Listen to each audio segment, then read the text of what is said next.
Hello all, Alison here. Welcome back to Words and Pictures for another Watercolour Wednesday. It is Watercolour Wednesday, although it's a Watercolour Wednesday with a difference.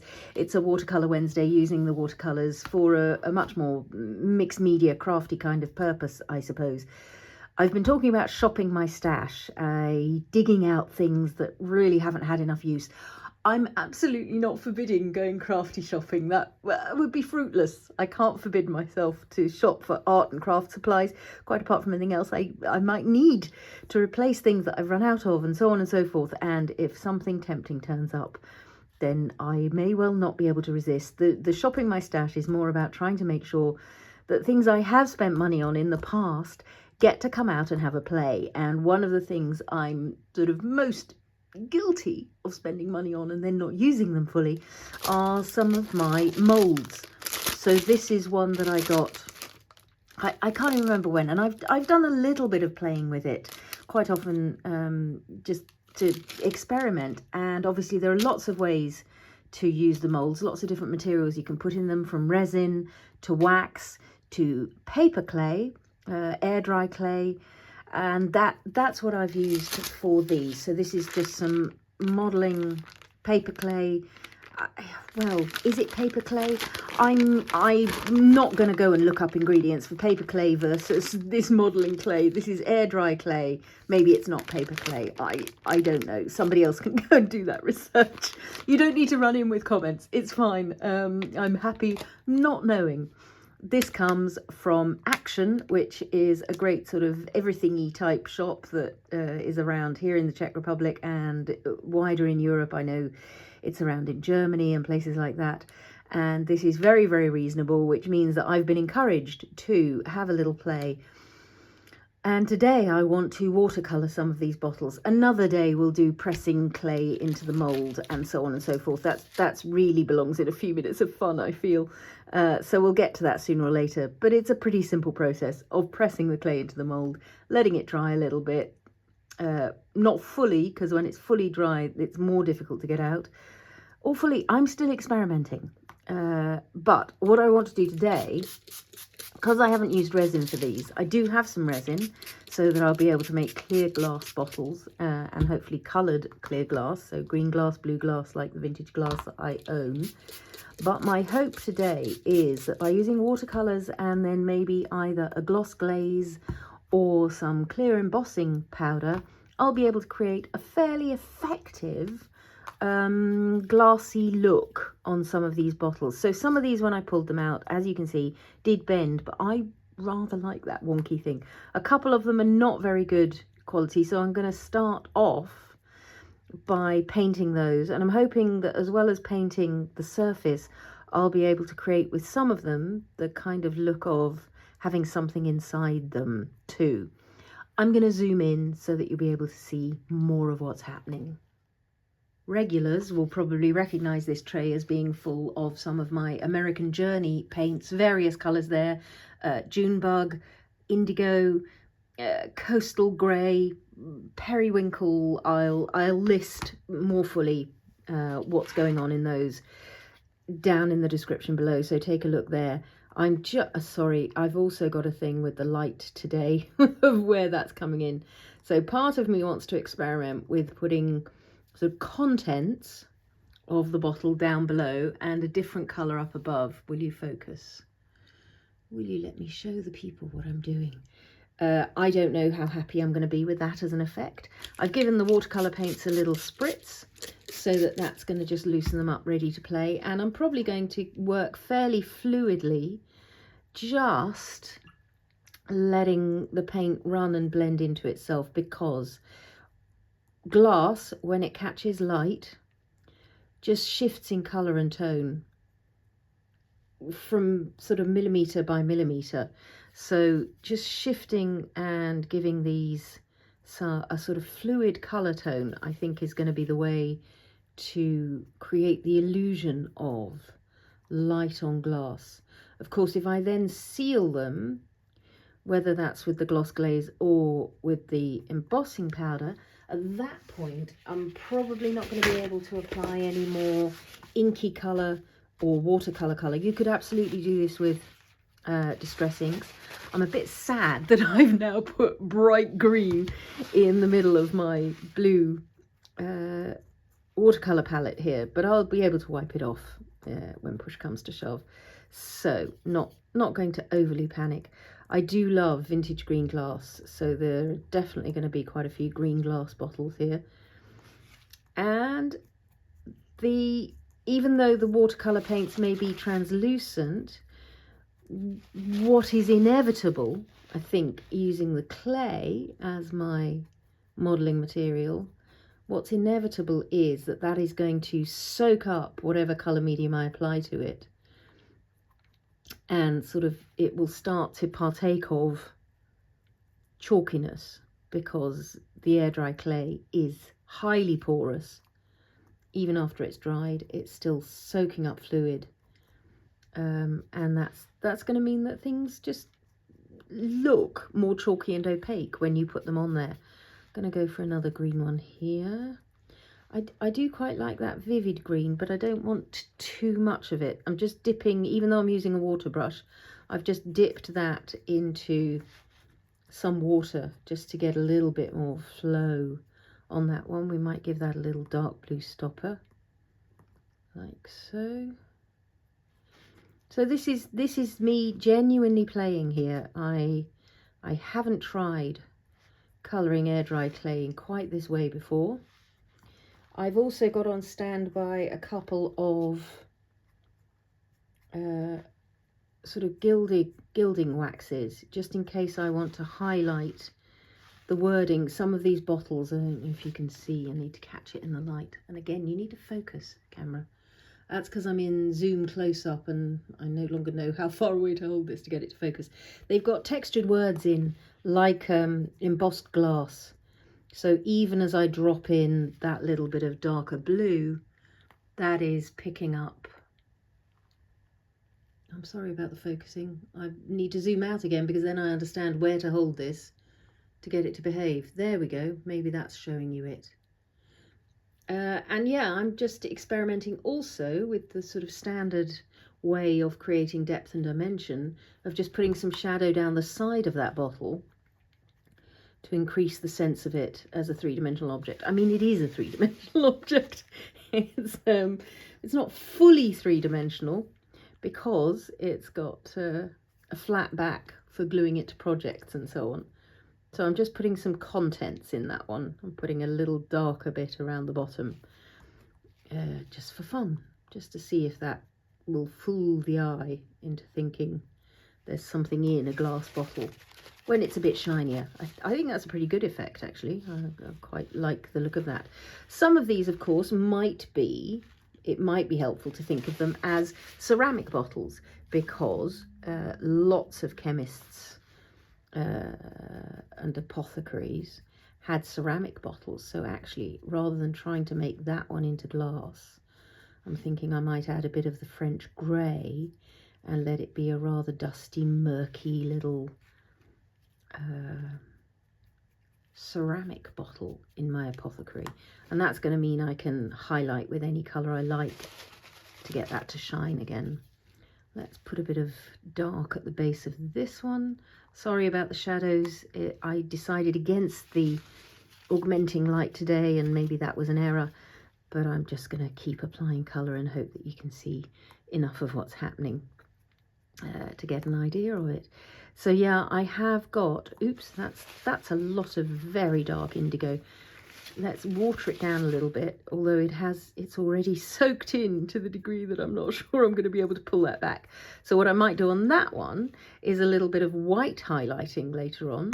Oh, don't go.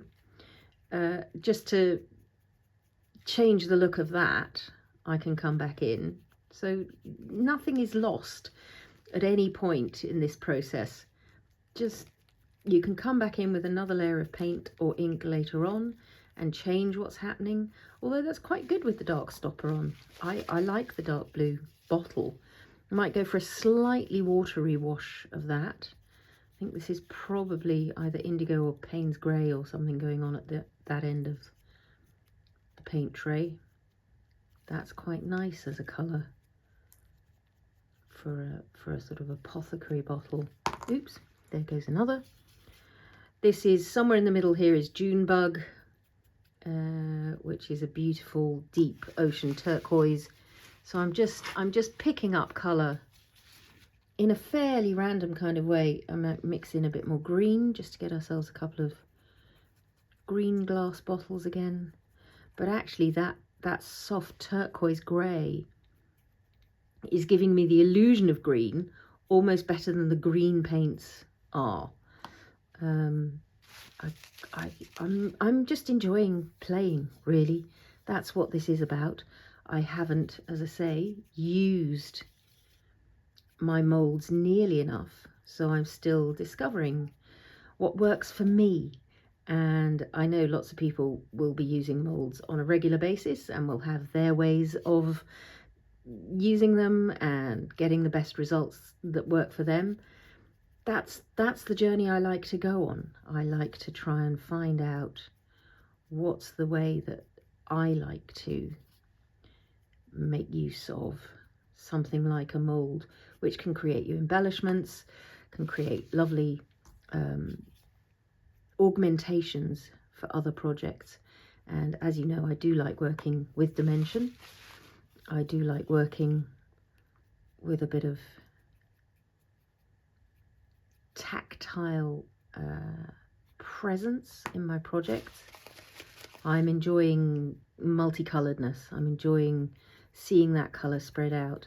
And watercolour will remain fairly movable on a surface like this. So even though I painted that dark green one quite a while ago, I was still able to get a good amount of movement to shift that blotchy bit of paint around.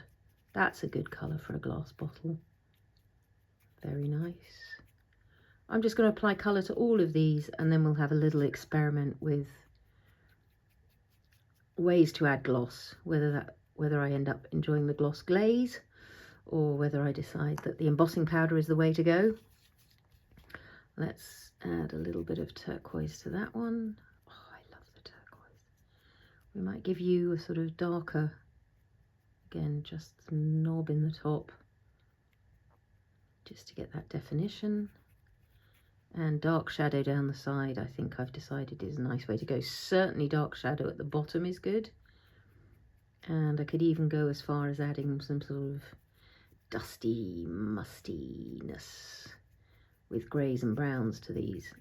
I might do that with inking, an ink blending tool, just so that we're getting a different kind of effect. Again, I'm going to need to think about doing that before I seal anything with the gloss glaze. The gloss glaze will resist colour that goes over the top of it for the most part, and certainly any embossing powder will resist what I try to put over the top. What I'm enjoying quite a lot is how putting on even these dark turquoises, by the time they've gone on to this air dry clay, they get a sort of chalkiness to them, which is really delightful. Sort of like the oxides compared to distress inks, that sort of thing. I want a little bit of variation on this one, just to get that sense of shadow and light. The fluidity of light on glass is a really astonishing thing. So just making sure these aren't monocolour, I think, is the important thing to getting a sense of light at play on glass. Little shadows, little variations. Quite apart from anything else, I enjoy that. If you're using resin, obviously, then you're going to have glassiness built in, because clear resins are going to give you glass immediately. But I think if and when I play with some of the resin that I've got, I'm going to be inclined to try adding some tinted colour to it, so that again I can get my vintage glass look. That's probably going to be in the form of alcohol inks, I would think. It's going to be the best way to tint plastic resins. Again, we'll see. Let that go. A little bit of dark down the side, a little bit of dark coming in across the middle. bit of turquoise through this grey blue, I think will give it a bit of delightful variation. I don't know what you're getting, sorry, in terms of focus. I'm enjoying myself, and so I haven't been checking the camera to see what you can see and what you can't. Apologies. Getting carried away with my own process. That's just the way it is, I'm afraid. Maybe it's choosing to focus every now and then in a way that is useful for you. But you can see what I'm doing. I'm painting little clay bottles in various shades of blue and green and turquoise, and I'm having fun, because that's the main thing. Is, oh, that's interesting, so that just lost its bottom. But I think I don't mind. That's it also looks pretty good without the bottom. That's a sort of geometric shaped one, so I now know that I can't take my air dried clay for granted. In some of these more delicate bottles, I need to just make sure I'm being a little bit gentle. It's all a good discovery to know these things. I'm trying to make sure I paint the bases, because if I glue this onto a three-dimensional project and somebody glances at the project from below, that's going to be visible. So again, just creating a shadowiness, a fluidity, a sense of movement and light within the colours of these bottles is the name of the game, I think. And any minute now, we're going to get on to giving them a little shot of gloss glaze and or. I do like this one that I went ceramic on, just glancing down at what's on the mat. Since I can't focus on what's up here, you'll have to just admire what's on the mat instead. I do like that one that went ceramic, so if future goes, we will probably do some more ceramics.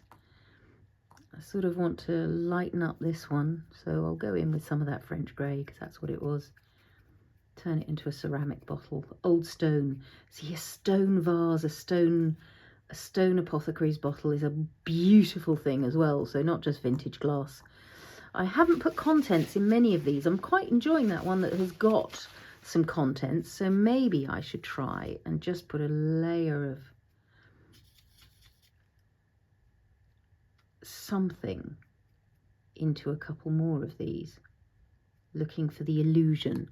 And we'll see how much that feels like a good thing or not. Let's do it with you, because I think you could be a glass bottle with, I don't know, something really dark at the bottom maybe. That's very, very dark. But again, maybe quite effective. I just want to soften it a little bit. It feels like it sticks out a country mile, as they say. And so I can just wet it and hopefully soak some of that colour back up. Yeah, look, there we go.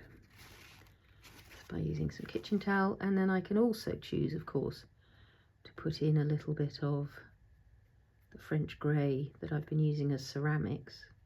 What you really want is a flat surface, because liquids shouldn't have a bumpy surface. Well, that's quite interesting. Quite interesting. I want a little bit more variation on this one again. Down the bottom. Good. I think that's probably good for now. I'm going to make sure they're fully dry, so I might even give them a blast with the air gun. And then I'll be back to, oh look, he's lost his stopper. That I might glue back on, just with a little bit of my usual glue. What a pity. Can't be helped. Just going to have a quick look at highlighting some of this wordy texture on some of these. I'm in two minds about how best to go about it. I could try with a blending sponge.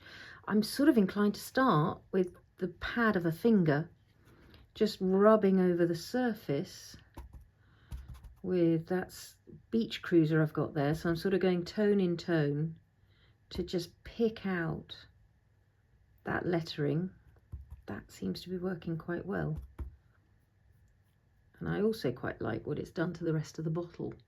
Again, I'm going to try and get it to focus. If I come closer, was that the way? Sort of there. Yes, I'm just catching that lettering with the ink on my fingertip. Oh, shucks. I don't usually have this problem. If this is the first one of my videos you've watched, I do apologise. Because it doesn't usually work out this way with the lack of focus. See, I hope you caught what happened just then as I rubbed over there. That's also doing quite a nice job for me around the outside of the bottle, just adding that extra hint of shadow. And that's picked out that lettering beautifully. I like that a lot. Which other ones of you have got lettering? I'm going to stick to the beach cruiser for now, because this turquoise is working quite well for me in terms of still pretending with most of these that I'm working towards a glassiness. Sorry, I'm not pretending that I'm working towards it. I'm working towards a pretend glassiness. Can you tell I'm distracted by what's going on in my fingertips? That's quite nice. Blurry little glass engraving. Any more for any more? Anybody else got lettering on? Yes, you have. And what's lovely is because the paint underneath is slightly different colours, even though I'm using the same ink colour each time, it's giving me a slightly different look on each of these bottles because they've started out a different colour from each other. I might just give a touch of inkiness to the top of that. I am thinking that I might want to go for a bit of brown inking as well on a couple of these to get an aged look, but I am also enjoying how this ink is laying over the top of the watercolour to give things a bit more shading and shadowing. Definitely want to go into this one, just see what it does. It's just catching the edges and the sort of round the sides of these bottles in a way that is quite helpful, I think, for providing that extra illusion for the eye. But maybe I do want a bit of grey-green. I'm thinking grey-greens. I mean, this peat moss is the one that I grabbed instinctively to just see if that would be a colour that gives us something. I might go in again with my finger because that was working quite nicely. A bit of a darker thing than the beach cruiser. And we might hit the lid of that. I think I might hit some of these lids with this peat moss because it's a good grey-green. It seems about right for adding some detail to some of these lids.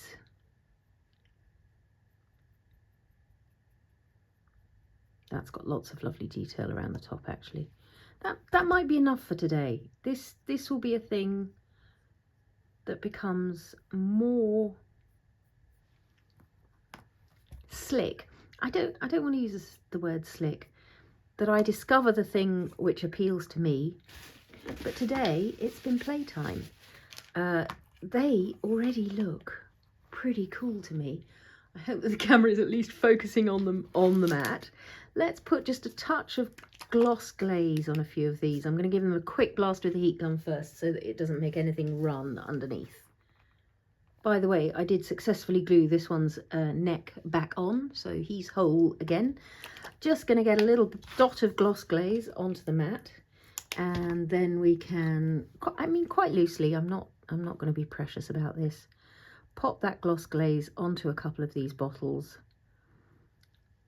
and let it dry to see if that will give us something a bit more glassy, glossy, light catching, and then hopefully the illusion of the underneath will help with that. I'm going to try and keep track of what I've done this to. So I'm just applying this quite gently. This is the PaperArtsy gloss glaze. Lots of people have them. Golden, Deco Art. You can get gloss glazes all over the place. I'm sure Finnabair has got some with Prima. What else shall I gloss?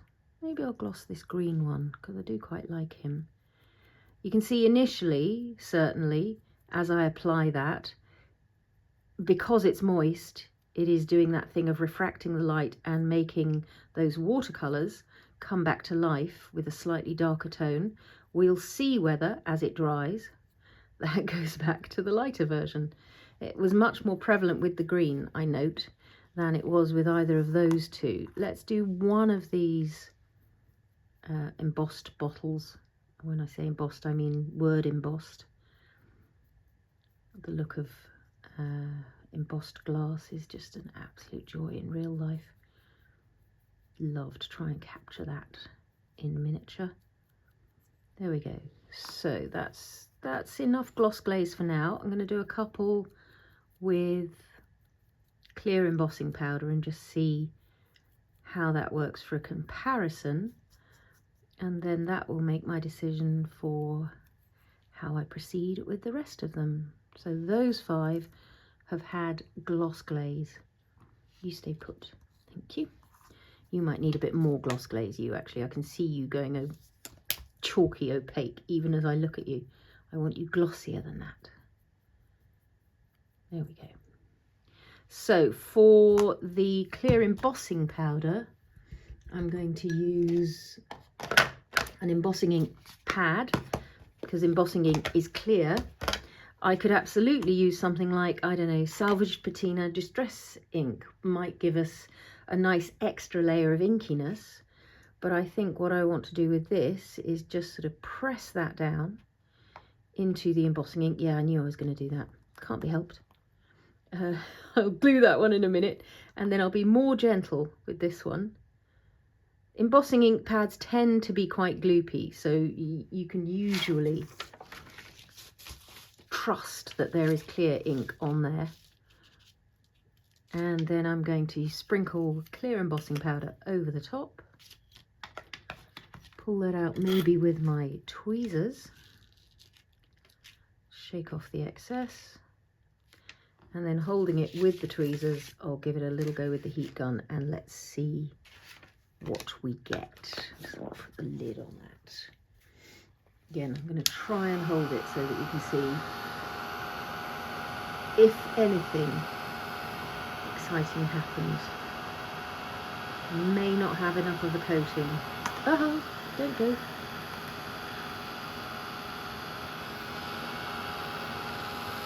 Oh, yeah, I think it is. Heating and glossing. Just a touch.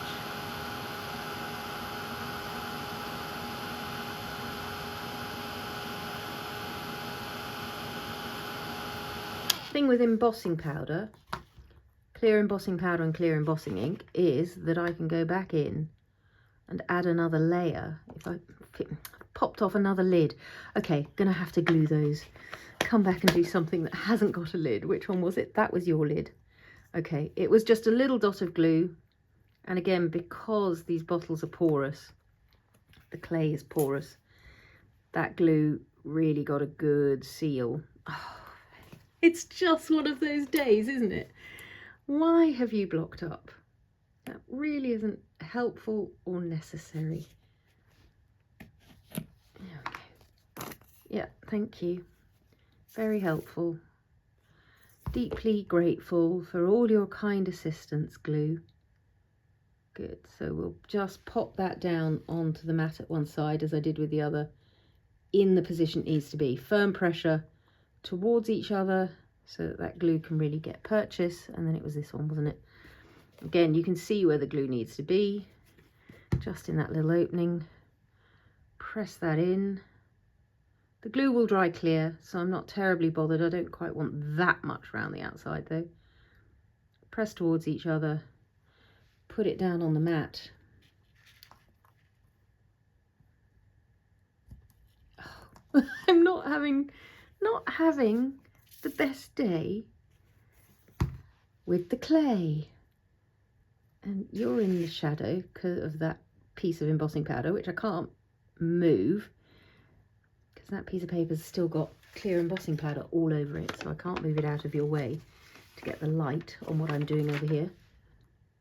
So I'm just trying to rest that on a gluey surface and it keeps drying out before I can get there. Or soaking into the clay, I guess, is what's happening. Good. I'm going to leave you, not going to touch you, going to let you dry. Good. Let's try a third version of this with the ink and the... But I might just be going to go for gloss glaze, because clearly that's going to be simpler than trying not to lose the heads of my bottles all the time. Definitely not going to do you, because I love your wonky neck. Let's have a go with this one. Maybe this one, which is already broken off its bottom. Let's press it into that embossing ink. I think one of the things that is happening here is the porosity of the clay is meaning that embossing ink is sinking straight in and is maybe just not available for catching the powder when I need it. So I'm trying to get powder onto the sides of that as well. Let's pop you down there. That one has got powder on. I can see that down the front at the very least. If not, everywhere else. I wonder where the lid... Oh, thank you. Better.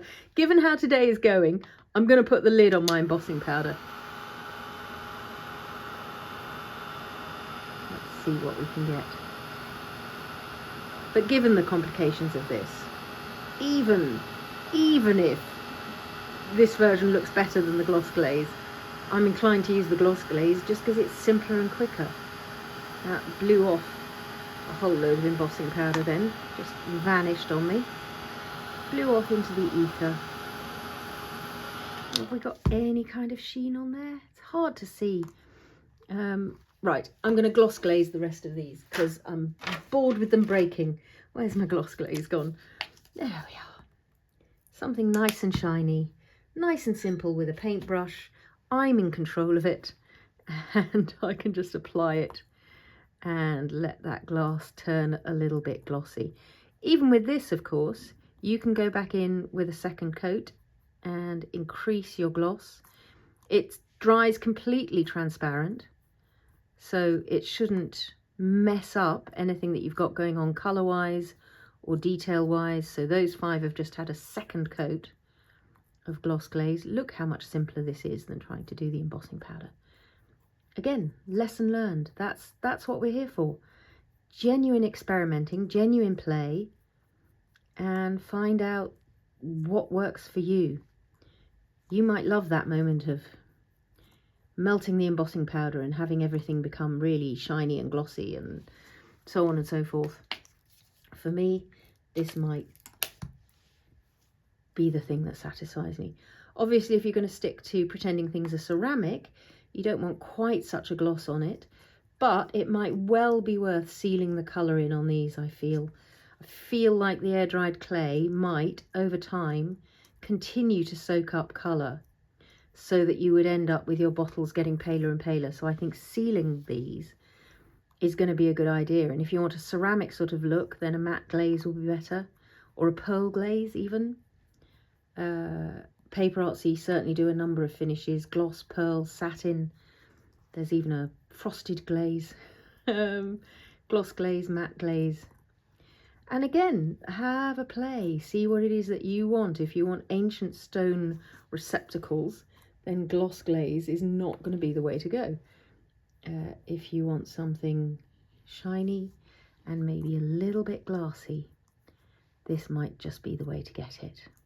Grand. So I'm going to let those dry, and I will of course be diving in for a close-up, hopefully a close-up that's in focus, unlike some of the close-ups you've had through this video. Apologies. I hope that you've enjoyed that little bit of, first of all, watercolour playtime, and seeing those little moulds in action. Obviously, you don't need these same moulds as me. It might be an effect you can try with whatever moulds you may have. And yeah, we'll have a look at putting clay into a mould another day when I'm having a few minutes of fun. Thanks so much for your company as always. Give me a thumbs up, even if the focus didn't deserve it, if you've enjoyed what's gone on today on the craft mat. And if you're not already subscribed, do join me on this creative journey. It's a joy to have your company. I'll leave relevant ingredients in the description below the video. Thanks so much for your company, and happy crafting all.